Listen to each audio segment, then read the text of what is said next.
দয়া করে আমাদেরকে বাঁচান, আমরা বাইকার করে একটু বাঁচান আপনারা। মানুষ তো মানুষ, আমরা বাঙালি জীবনে সোজা অসভ্য একটা জাতি আমরা।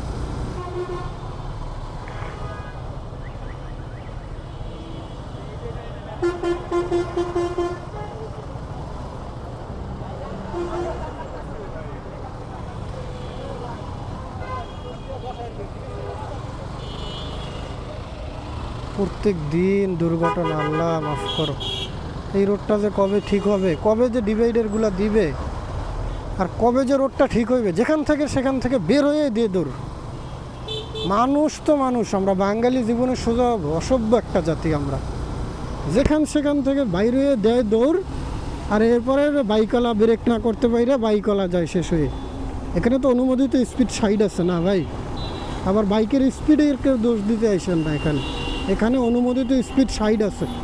একটা বাইক 60-এর বাইকের সামনে দিয়ে কেউ যদি দৌড় দেয়, 60 তো দূরের কথা, 40-এরও যদি বাইক হয়, সামনে থেকে যদি কেউ দৌড় দেয়, তাহলে আর ওই বেটা গাড়ি রাখতে পারবো না। আর এটার দোষ সম্পূর্ণ এই বিআরটি এলাগর, যারা এই লেনটা চালু করছে তাগর।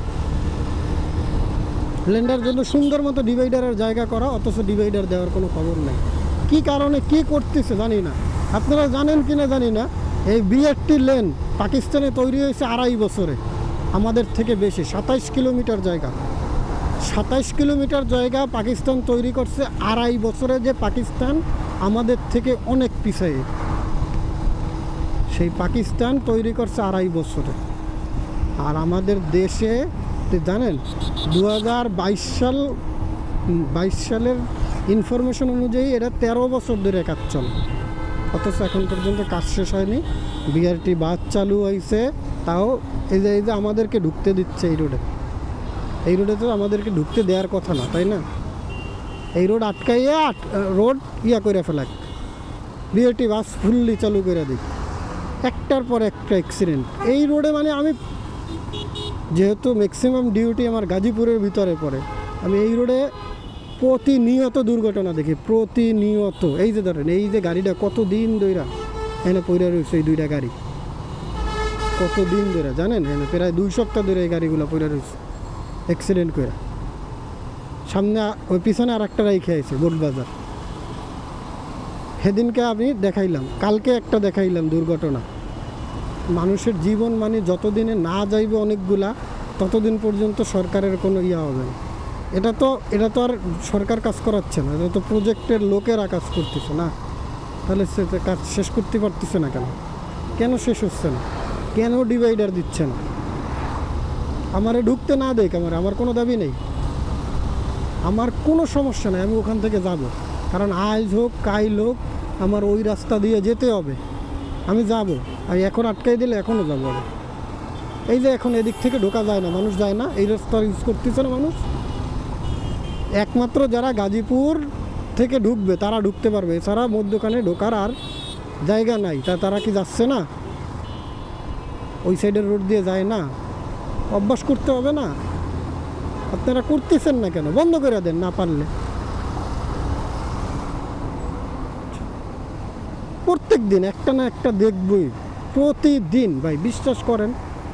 সব কিছু তো আর শেয়ার করা হয় না সবসময়, তাই না? প্রতিদিন এই রোডে দুর্ঘটনা আছে, প্রতিদিন। আমি কোন দিন শেষ হয়ে যাবো তার ঠিক নেই। আর কত দুর্ঘটনা হইলে আপনাদের মানে টনক লড়বে, আপনারা লড়ে চড়ে বসবেন? কত দুর্ঘটনা দেখলে আসলে কি এগুলো তো মানুষের চোখে পড়ে না। 2-1টা যেগুলো শুধুমাত্র একবারে যেগুলো মানে শেষ হয়ে যায়, ওই জিনিসগুলো হয়তো বা সংবাদে আসে বা কিছু, এছাড়াও তো মানে সংবাদে আসে না।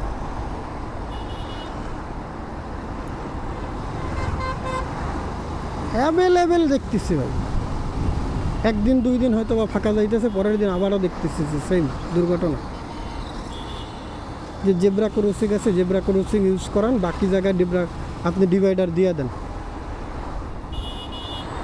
তারপর দেখি কয়টা দুর্ঘটনা ঘটে। তারপর যদি কেউ দুর্ঘটনা ঘটে কোনো বাইকারের, সেটা বাইকারের দোষ হবে। উনি জেব্রা ক্রসিং জানে, ওখান থেকে মানুষ পার হবে।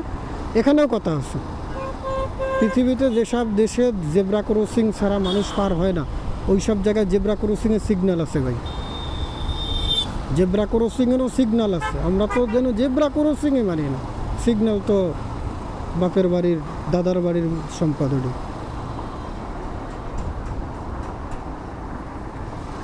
প্লিজ আপনারা এই বিআরটির কাজ শেষ করেন আর না করেন, ডিভাইডারগুলো দিয়ে দেন প্লিজ, দয়া করে আমাদেরকে বাঁচান। আমরা বাইকার করে একটু বাঁচান আপনারা। মানুষরে তো আর ঠিক করতে পারবো না আমরা, পাবলিকরে তো আর আমরা ঠিক করতে পারবো না, তাই না? কিন্তু আমাগরে বাঁচান, আমরা বাঁচতে চাই। আমরাও কোনো মায়ের সন্তান, কোনো বোনের ভাই, কোনো ভাইয়ের ভাই, কোনো বউয়ের স্বামী। আমাদেরও দরকার পৃথিবীতে। আমাদের উপরে ফ্যামিলি ডিপেন্ড করে, আমাদের ফ্যামিলিগুলো আমাদের উপরে ডিপেন্ড করে। একটা জীবন যদি জইরা যায়, তার ফ্যামিলিটা পথে বসে।